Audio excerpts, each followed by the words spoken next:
Boleh kembali berhimpun di tempat ini untuk menaikkan ucapan syukur kami kepadamu Tuhan.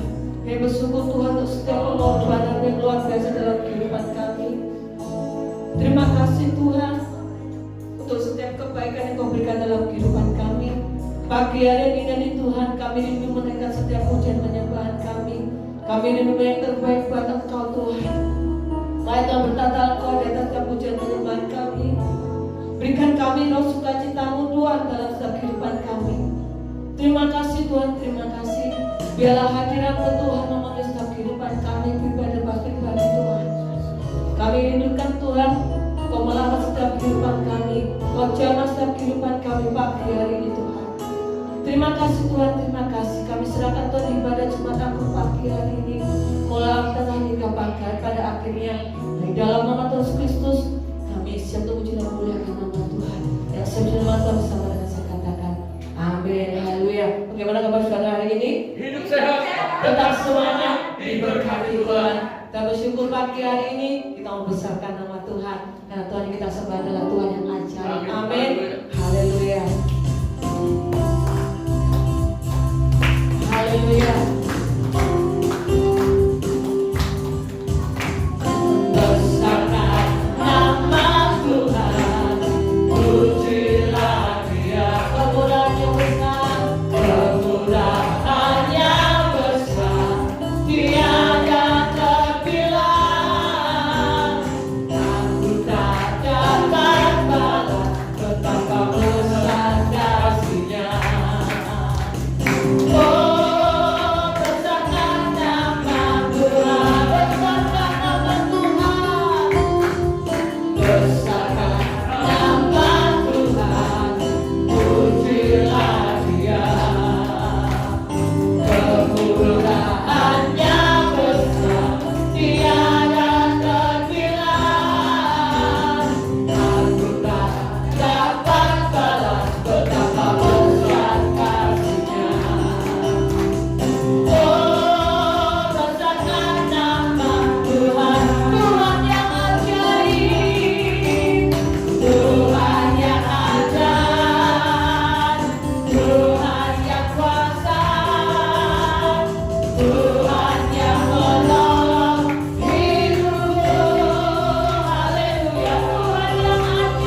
untuk kita terima berkat firman Tuhan pagi hari ini. Haleluya. Terima kasih.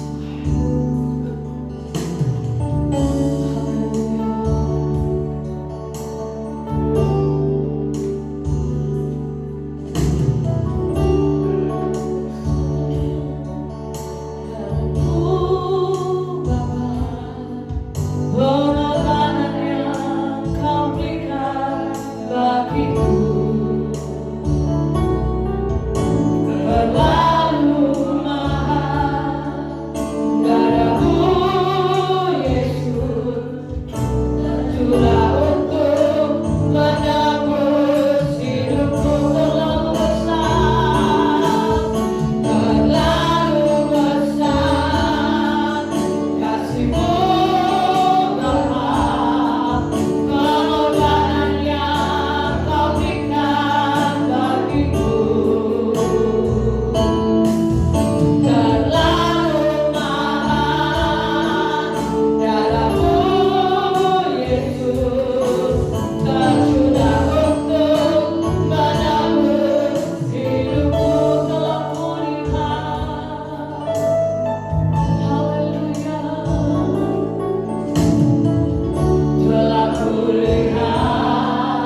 betapa sungguh besarnya kasih pengorbananmu atas setiap kami. Engkau mati di atas kayu salib supaya setiap kami mendapatkan penebusan yang datang daripada Tuhan. Terima kasih Tuhan. Sebentar kami akan dengarkan firman. Firman atas kami, urapi hamba-Mu, urapi kami semua. Biar pengurapan Tuhan dari tempat yang maha tinggi menjamah setiap kami. Di dalam nama Tuhan Yesus Kristus, kami sudah berdoa dan bersyukur. Haleluya. Amin. Shalom Bapak Ibu yang dikasih dalam Tuhan.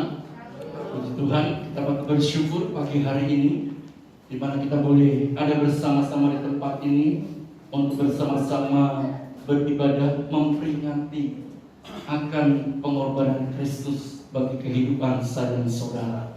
Dan saya tahu bahwa Jumat Agung itu diperingati oleh semua orang, saya katakan, ya, bukannya oleh pengikut Kristus saja, tapi semua orang. Ya, mereka tahu bahwa kalau Jumat Agung itu berbicara tentang kematian Yesus Kristus untuk menebus setiap dosa umat manusia. Nah, saudara kasih dalam Tuhan, kita akan melihat pagi hari ini firman Tuhan. Saya beri judul tentang salib Kristus. Kita akan buka dalam 1 Korintus 1 ayat ke-18. Di sana dikatakan demikian. Sebab pemberitaan tentang salib memang adalah kebodohan bagi mereka yang akan binasa, tetapi bagi kita yang diselamatkan, pemberitaan itu adalah kekuatan Allah. Katakan amin.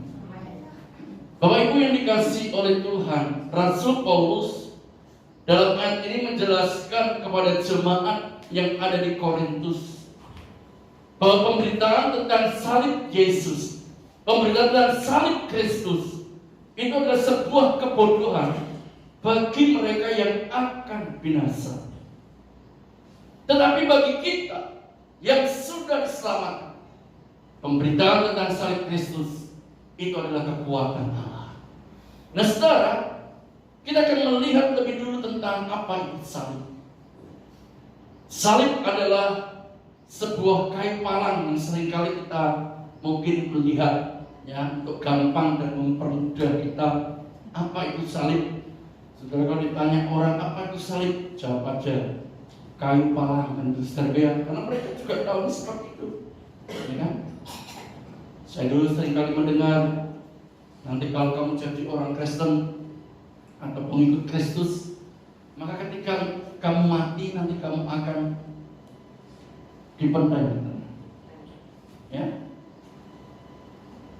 Tetapi kita melihat seringkali kalau ada anak Tuhan yang meninggal, kita tidak pernah meninggal dunia dipendam, pernah saudara, tapi seringkali itu yang dimunculkan. Jadi yang pertama untuk kita mengerti apa itu salib. Salib adalah sebuah kayu palang yang mudah untuk dilihat. Dan dari kayu palang itu sebenarnya ada hal yang perlu untuk kita mengerti, bahwa Tuhan sedang mengajarkan sesuatu kepada saya dan saudara, bahwa kalau kita ini mengasihi, kita mengasihi bukan saja kepada Tuhan, tapi juga kepada sesama. Yesus juga berkata, jadi kayu palang itu saudaraku, yang ke atas itu menunjukkan kita mengasihi kepada Allah, dan yang demikian ini ada di mana kita mengasihi kepada sesama. Itu yang sebenarnya ingin Yesus ajarkan kepada setiap para pengikut-pengikutnya. Jadi sebagai orang Kristen, sebagai pengikut Kristus, kita diajarkan dengan melihat salib. Berarti saya dan saudara harus mengasihi Tuhan dan juga mengasihi sesama. Amin, saudaraku. Nah, salib itu juga adalah hukuman. Hukuman mati pada zaman Romawi kuno untuk orang yang dianggap paling jahat. Itu salib. sebuah hukuman mati hanya diperuntukkan bagi orang yang paling jahat. Dengan kata lain, saya mau katakan kepada Bapak Ibu semua bahwa Yesus Kristus ketika disalib, Yesus Kristus disamakan seperti orang yang paling jahat. Padahal kita semua tahu bahwa Yesus Kristus disalib bukan karena dia melakukan kejahatan. Amin, saudara.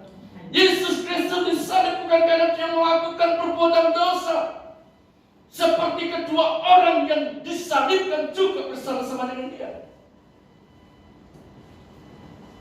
Tetapi kita melihat Yesus Kristus dianggap sebagai orang yang paling jahat. Tetapi itu semua Yesus tanggung. Untuk siapa? Untuk saya dan saudara. Dia mau dianggap sebagai orang yang paling jahat untuk saya dan saudara, supaya saya dan saudara yang jahat karena dosa, kita beroleh penebusan dalam Kristus. Saudara, salib juga menjadi lambang hukuman yang paling berat, hukuman yang paling kejam dan paling hina pada waktu itu. Kita tahu bagaimana perjalanan Yesus Kristus menuju kepada salib.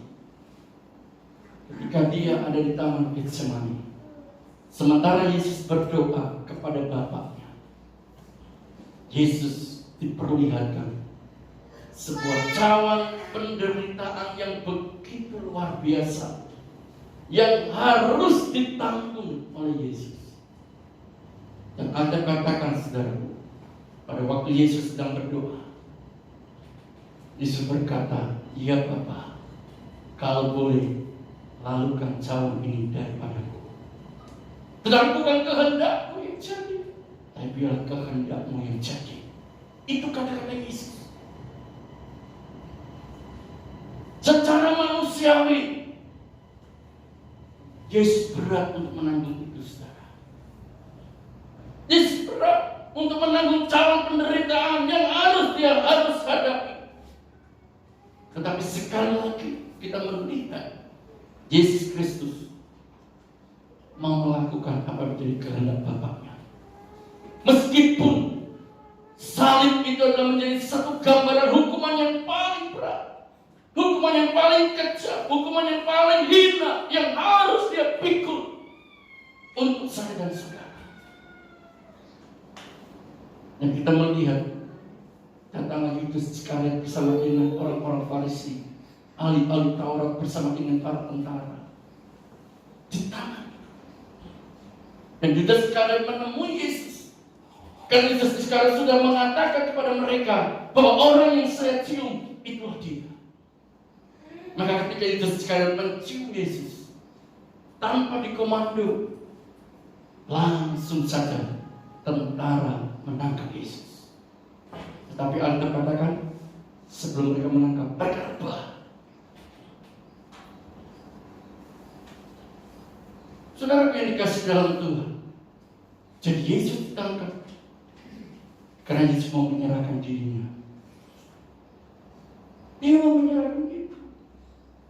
Yesus akan ditangkap, diadili. Dia dikatakan sebagai pengkhianat bangsa Israel, bangsa Yahudi. Itu tuduhan yang dilontarkan oleh mereka, orang-orang yang tidak senang kepada Yesus pada waktu itu. Jadi Bapak Ibu yang kasih dalam Tuhan, kalau dalam perjalanan hidup ini, kadang-kala sebagai pengikut Kristus diizinkan menghadapi orang-orang yang kadang-kala tidak menyenangkan dengan kita, maka kita sebenarnya tidak perlu cemas dan khawatir. Yesus pernah alami itu. Kita tidak perlu kecewa. Kita tahu kalau ada orang-orang yang sangat membenci kita, orang-orang yang sangat ingin berbuat jahat kepada kita, itu tandanya tidak lain ada di mana kita pikul salib. Amin, saudara. Pikul salib. Bapak Ibu yang dikasih dalam Tuhan, ketika Yesus diadili, saudara baca, dia bukan sekedar diadili, tapi di situ dia juga dipukul. Tidak ada satu kesalahan pun yang ditemukan, tetapi Yesus diadili dan dipukuli. Mukanya ditinju. Dan bukan sampai di situ saja. Alkitab katakan, akhirnya Yesus dibawa ke setempat dan dia dicambuk. Bukan dicambuk sekedar dengan menggunakan sebuah tali rotan saja, tapi dalam cambuk itu ada duri-duri yang luar biasa. Dan akhirnya mencabik-cabik seluruh tubuh Yesus.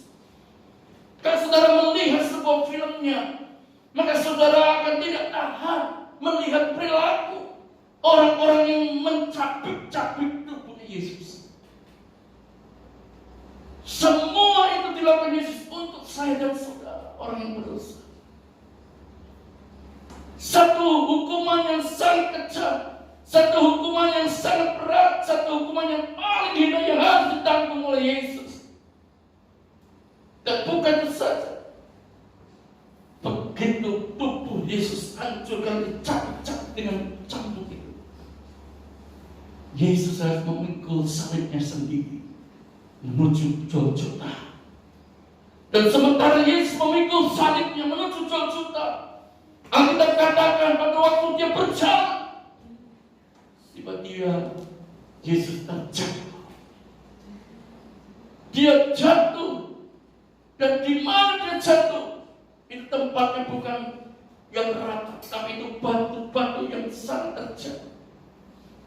Pada waktu Yesus terjatuh, saudara yang kasih dalam Tuhan, dia tidak bisa menolong untuk mukanya tidak kena batu.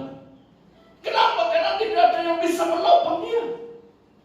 Tangannya diikat pada kain salib itu, saudara. Dan pada waktu dia terjatuh, mukanya ini kena batu-batu yang ada di depan. Dan saya percaya ada darah yang dicurahkan. Dan bukan sampai di situ saja. Akhirnya tentara memilih seorang bernama Simon dari kirinya untuk mengangkat salib Yesus. Yesus berjalan sampai ke Golgota. Sesampai di Golgota, Yesus direbahkan di kain salib itu. Mulai para tentara-tentara itu memakukkan paku pada kedua tangannya dan kepada kakinya. Kalau saudara nonton filmnya, saudara tentu tahu. Itulah hukuman yang Yesus hadapi. Dia disalibkan. Dan bukan sekedar dipotong. Alkitab katakan, kepalanya dikasih mahkota duri. Ya, kalau mahkota duri dikasihkan pelan-pelan itu, saudara. Itu mahkota duri yang ditaruh di kepala Yesus. Itu ditaruh dengan begitu keras sehingga masuk dalam otak semua, dimasuk dalam kepala. Dan tidak sampai di situ. Lambung ditusuk. Lambung yang ditusuk sehingga keluar darah dan air. Maka meninggallah Yesus. Saudaraku yang dikasih dalam Tuhan, pagi hari ini saya mau mengatakan salib adalah satu lambang hukuman yang paling kejam, hukuman yang berat, yang hina, yang ditanggung oleh Yesus untuk saya dan saudara. Harusnya saya dan saudara yang disalibkan, tetapi semua itu dijalani oleh Yesus untuk saya dan saudara. Salib dalam bahasa Yunani memiliki kata taurus yang artinya adalah penyangkalan diri. Ini yang harus dimengerti oleh setiap umat Tuhan. Kalau semua menyadari bahwa Yesus telah menanggung semua kejahatan, semua dosa melalui begitu penderitaan yang luar biasa. Dia dijadikan hina, dia dijadikan orang yang paling jahat. Sesuatu yang berat, sesuatu yang kejam harus dia hadapi. Tidak lain untuk saya dan saudara. Dan sudah sepatutnya saya dan saudara harus hidup dalam penyangkalan diri. Menyangkal diri dalam hal apa?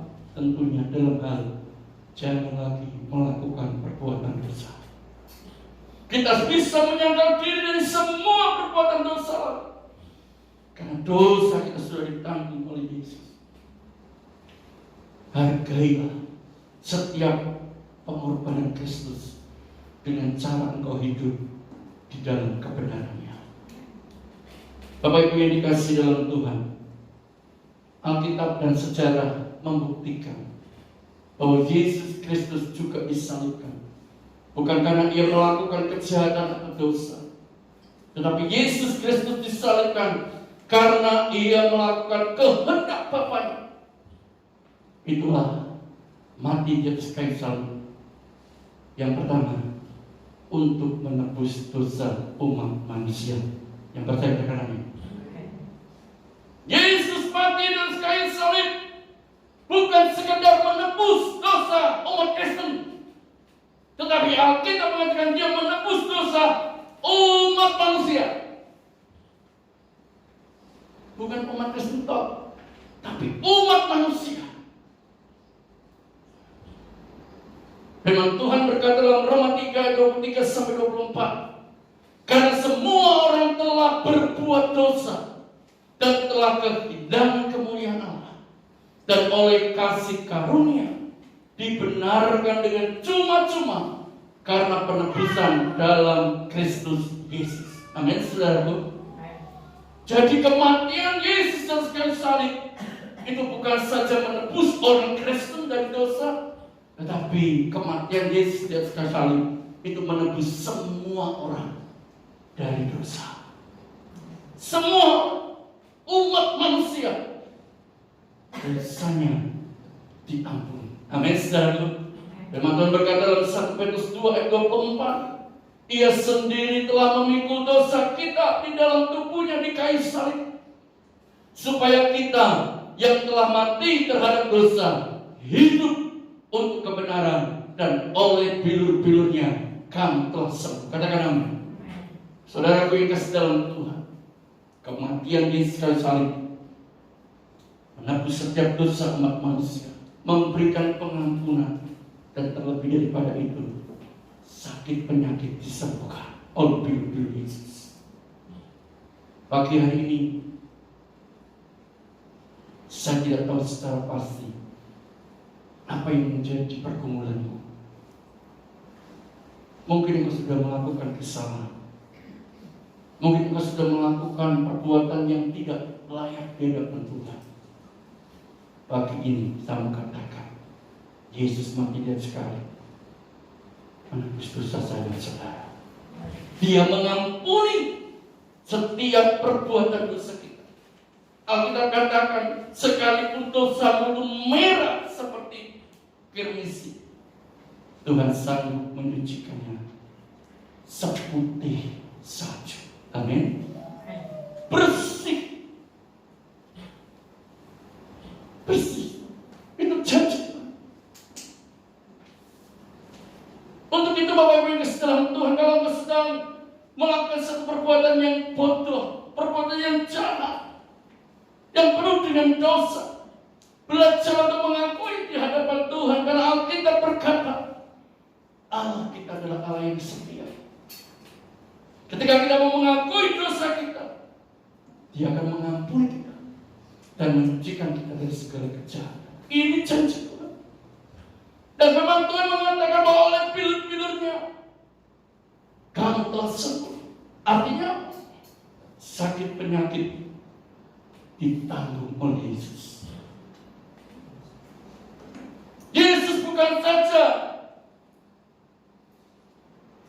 menanggung setiap kutuk manusia,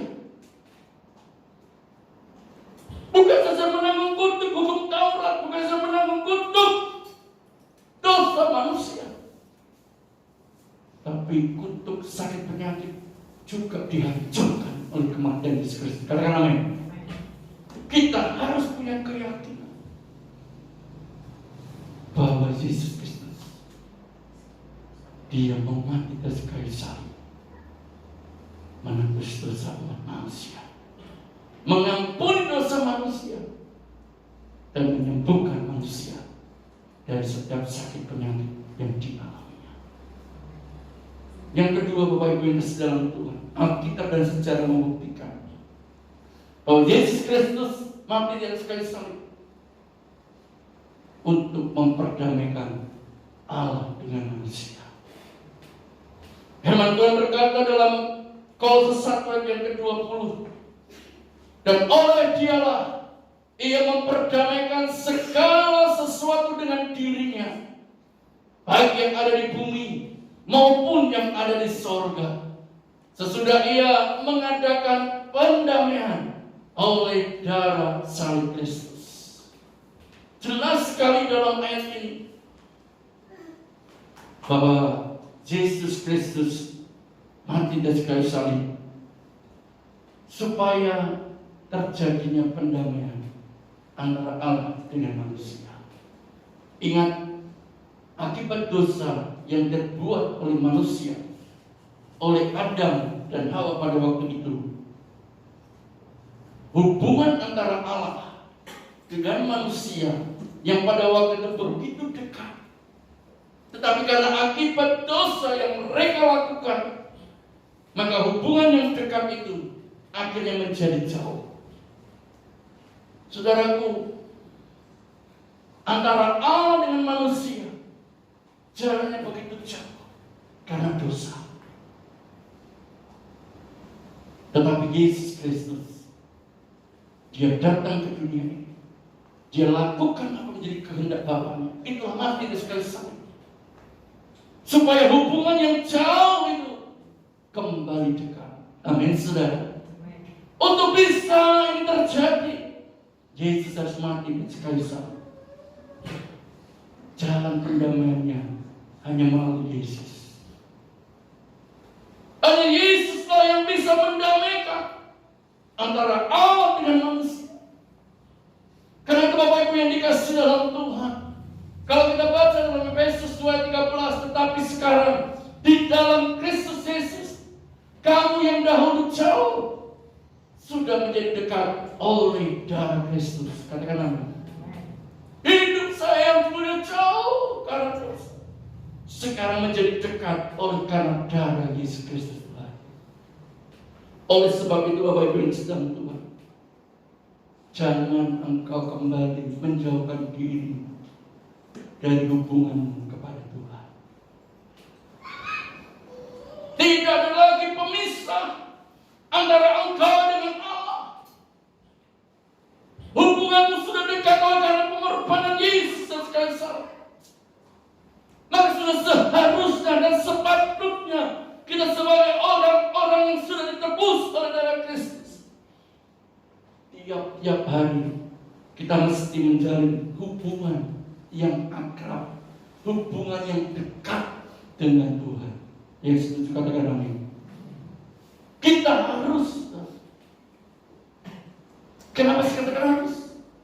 Karena Yesus telah berduduk mendamaikan antara Allah dengan kita. Kalau kita sudah hidup dalam perdamaian, itu berarti hidup saya dan saudara ada di dalam damai sejahtera Tuhan. Tidak ada lagi ketakutan, tidak ada lagi yang bisa memisahkan kita. Maka itulah kesempatan buat saya dan saudara untuk dapat menjalin satu hubungan yang akrab kembali dengan Tuhan. Amin. Kalau pada zaman itu tidak mudah setiap umat Tuhan bisa masuk berjumpa dengan Tuhan, karena hanya imam besar yang bisa masuk. Dan untuk bisa masuk ke tempat yang maha kudus, ada sebuah tabir yang memisahkan antara ruang maha kudus dengan ruang kudus. Hanya imam besar yang bisa masuk. Dan kalau imam besar itu berbuat dosa, maka ketika dia masuk pasti dia mati. Karena hadirat Tuhan begitu luar biasa di tempat. Tetapi saudara, tabir itu sudah dibelah oleh Yesus pada waktu Yesus mati di atas kayu salib. Tabir pada terbelah, yang artinya membuktikan hubungan kita dengan Allah bisa kembali korek, bisa kembali. Dan Allah melalui kematian Yesus berdamai dengan manusia. Jadi jalan perdamaian untuk bisa berdamai dengan Allah hanya melalui Yesus Kristus Tuhan. Katakan amin. Tidak ada yang lain. Tidak ada yang lain. Bisa mendamaikan hanya Yesus Kristus. Bapak Ibu yang dikasih dalam Tuhan. Yang ketiga, Alkitab dan sejarah juga membuktikan bahwa Yesus Kristus mati di kayu salib supaya kita diselamatkan dari murka Allah.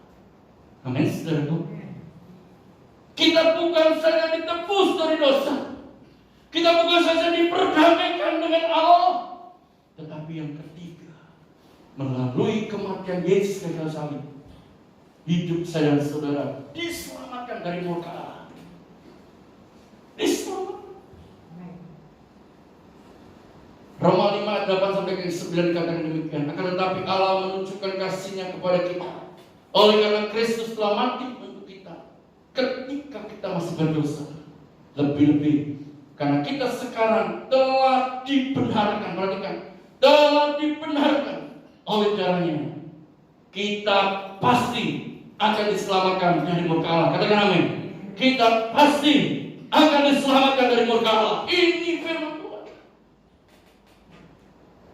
Kita pasti akan diselamatkan dari murka Allah. Itu artinya tidak ada lagi hukuman bagi orang-orang yang sudah diselamatkan dan dibenarkan di dalam Yesus Kristus Tuhan. Katakan amin. Tidak ada lagi hukuman. Kalau masih ada orang yang mengalami hukuman, meskipun dia orang Kristen, saya mau bertanya, apakah engkau sebagai orang Kristen sudah hidup sebagai pengikut Kristus yang benar? Itu pertanyaan. Seringkali kita mendengar Bapak Ibu yang dalam Tuhan, ada orang-orang yang berkata, orang Kristen aja tidak selamat. Ada yang berkata begitu. Pertanyaan saya, kenapa dia tidak selamat? Bukankah Kristus sudah menjamin sebuah kepastian bahwa dia tidak akan alami hukuman? Saudara, orang tidak masuk surga itu tentu ada sebabnya. Sebabnya karena dia tidak melakukan apa yang menjadi kehendak Bapaknya. Kalau saudara membaca dalam Injil Matius pasal 7 ayat yang ke-23 ke 24, hanya orang-orang melakukan kehendak Bapa, dia yang masuk surga. Saya dan saudara di sini diajarkan seperti apa yang Yesus lakukan sebagai anak Allah. Dia lakukan apa menjadi kehendak Bapaknya. Meskipun untuk melakukan apa menjadi kehendak Bapaknya, itu dianggap sebuah kebodohan. Karena menanggung dosa umat manusia, karena menanggung dosa yang tidak pernah dia perbuat. Tetapi Yesus lakukan itu dengan kerelaan, dilakukan supaya saya dan saudara diselamatkan dari murka Allah. Kita tidak alami hukuman lagi di dalam Kristus selama kita mau hidup melakukan apa yang menjadi kehendak Tuhan dalam kehidupan kita. Yang percaya ke nama berarti bahwa ini sedang Tuhan di dalam Yesus Kristus ada jaminan kehidupan yang kekal bagi kita yang percaya kepadanya. Katakan amin. Ada jaminan kehidupan yang kekal bagi setiap orang yang percaya kepada Yesus Kristus Tuhan. Kita patut bersyukur pagi hari ini, karena itu saudaraku yang dalam Tuhan. Bagi kita yang percaya, pengorbanan Yesus Kristus di kayu salib bukanlah sebuah kebodohan, tetapi ini adalah kekuatan Allah yang memberikan jaminan kepastian akan keselamatan dan hidup yang kekal. Amin. Tuhan Yesus memberkati. Mari kita datang kepada Tuhan. Kita ingat ujian salibnya tak amat menggila. Haleluya. Glory bagi Yesus Tuhan. Salibnya, salibnya teramat mulia, dosaku disucikan oleh darah Yesus. Salibnya,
kalau saat ini kita ada datang beribadah, itu satu hal yang luar biasa. Sama katakan, kenapa?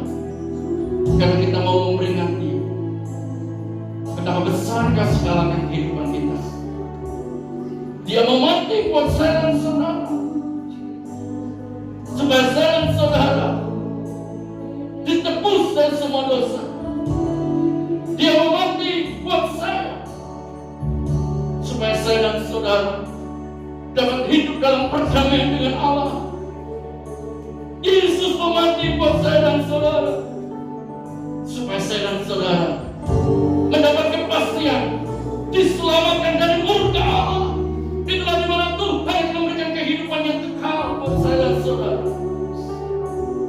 Untuk itu Bapak Ibu, mari hargai setiap pengorbanan Kristus yang begitu besar atas hidup saya dan saudara. Hanya salib Yesus saja yang sangat termulia dalam hidup kita. Lurah mataka ya Allah sikina karalapa, inna mataka ya Allah sikina karalapa. Kami bersyukur Tuhan, hanya oleh karena salib-Mu kami dikuduskan, kami dibenarkan, kami disucikan. Mari kita bangkit berdiri, katakan pujian di salibnya, salibnya. Petugas bertemu suci maju ke depan. Salibnya, salibnya,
bagi kami. Dari pemberitaan tentang salib Yesus Kristus, ada sebuah kekuatan Allah yang memberikan kepastian akan keselamatan dan kehidupan yang kekal bagi kehidupan kami. Berkati setiap umat-Mu Tuhan yang sudah mendengarkan firman-Mu, dan sebentar kami hendak bersekutu dengan tubuh dan darah-Mu. Sebelum kami mengambil bagian di dalam persekutuan dengan tubuh dan darah Tuhan, ampuni segala kesalahan dan dosa yang kami perbuat di hadapan-Mu. Sucikan dan kuduskan kehidupan kami ya Tuhan. Sebab ketika kami makan minum tubuh dan darah Tuhan, maka berkat kuasa salib itu mengalir dalam setiap hidup kami. Yang sakit terima kesembuhan, yang lemah terima kekuatan yang baru, yang susah dihiburkan, bahkan yang mengalami kelemahan dibangkitkan imannya oleh Tuhan. Dan kami berdoa untuk roti dan anggur ini di dalam nama Tuhan Yesus Kristus mengalir kuasa Allah. Kami berdoa di dalam nama Tuhan Yesus. Kami sudah berdoa dan bersyukur. Haleluya.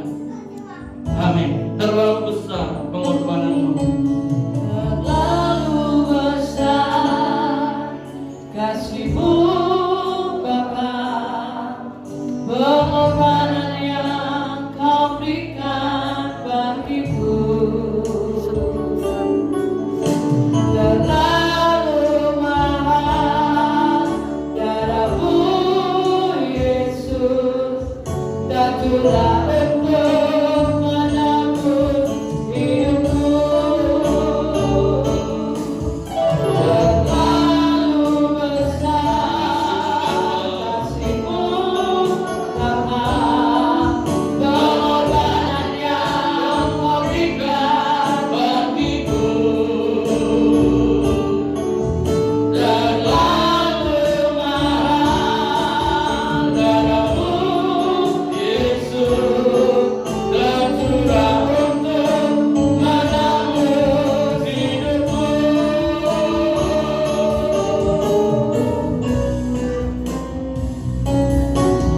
Terlalu besar kasih-Mu Bapa, pengorbanan yang Kau berikan bagiku.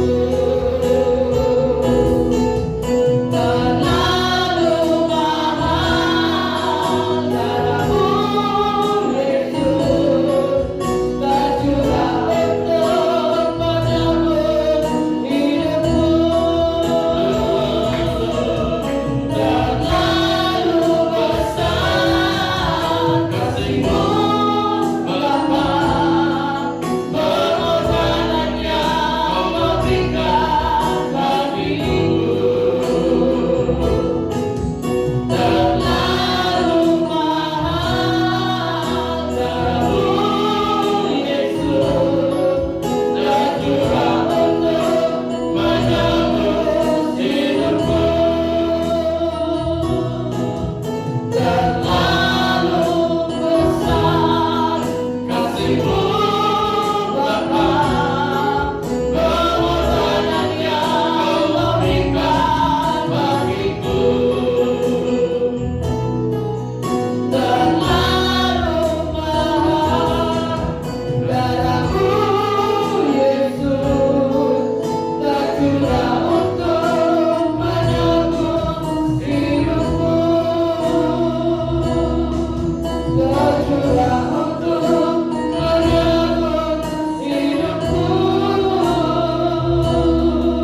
Tercurah untuk menebus hidupku. Mari kita bangkit saudara. Haleluya, haleluya. Terima kasih Tuhan. Engkau Allah yang begitu besar. Kasih-Mu sungguh luar biasa Tuhan. Kasih-Mu tidak pernah terbatas. Kasih-Mu sungguh ajaib dalam setiap kehidupan kami. Kasih-Mu begitu besar menjangkau setiap kami Tuhan. Haleluya. Mari saudara, lihat diri kita pribadi lepas pribadi. Jika ada kesalahan, jika ada dosa, akui di hadapan Dia. Firman-Nya menjamin, ketika engkau mengakui semua perbuatan dosamu, Dia Allah yang setia. Dia berjanji akan mengampuni engkau. Dia berjanji akan menyucikan hidupmu dari dosa dan membawa hidupmu dalam kebenarannya. Haleluya. Terima kasih Tuhan. Terima kasih Tuhan. Glory bagimu Yesus. Maka angkat tangan rotimu lebih tinggi daripada kepalamu dan dengarkan perkataan firman Allah. Barang siapa makan dagingku dan minum darahku, ia mempunyai hidup yang kekal, dan aku akan membangkitkan dia pada akhir zaman. Sebab dagingku adalah benar-benar makanan, dan darahku adalah benar-benar minuman. Barang siapa makan dagingku dan minum darahku, ia tinggal dalam aku dan aku di dalam dia. Bukankah roti yang atasnya kita pecah-pecahkan ini adalah persekutuan dengan tubuh Kristus? Mari kita makan dengan iman di dalam nama Tuhan Yesus Kristus.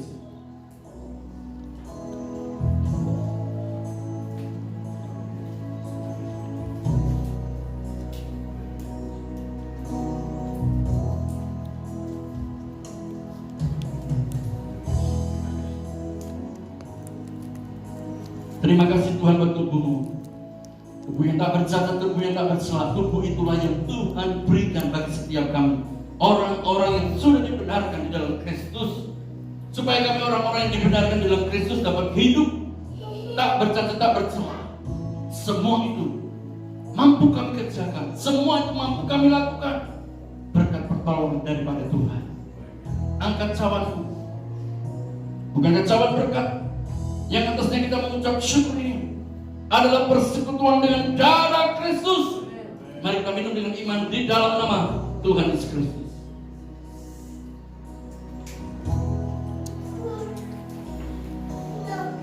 Terima kasih Tuhan buat tubuh dan darah-Mu yang telah menjadi satu dalam kehidupan kami, di mana Engkau tinggal dalam kami dan kami tinggal dalam Engkau.